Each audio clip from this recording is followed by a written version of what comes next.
રાખવાના નથી। આ બેઠેલા નેતાએ દિયોદરના બેઠેલા નેતાએ હુમલો કરાયેલો છે। કદાચ સરકારે મારા ઉપર હુમલો કરાયેલો હોત, મને જેલમાં ખોસી ગાલેલો હોત, મને ફાંસી આલેલી હોત તો આપણે ચલવી લોત, પણ આ ષડયંત્ર નથી અને અમે ચૂંટેલા નેતાએ અમારા ઉપર હુમલો કરાયેલો છે।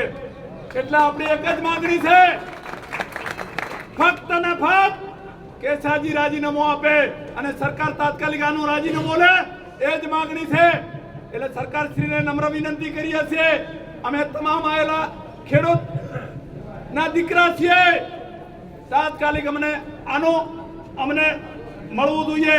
એટલે સરકારશ્રી તાત્કાલિક આની નોંધ લે અને અમને સંતોષકારક જવાબ આપી અને કેસાજીનું રાજીનામું લે।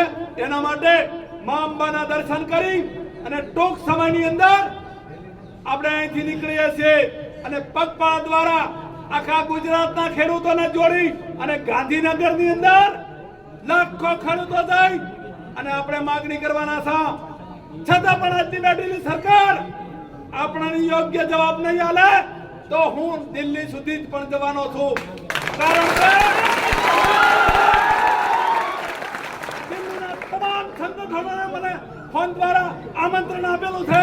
એટલે સરકાર હુકમ ના રહે, અમને આનું રિઝલ્ટ આપે અને કેસાજીનું રાજીનામું લે, એ માના ચરણોની અંદર માંગણી કરીએ છીએ। માં તો અમને ગમે તે કરશે તો ચાલશે, પણ આ બેઠેલા અમે નેતાઓ નો અમારા ઉપર અપમાન કરેલું અમે ચલવી લેવાના નથી।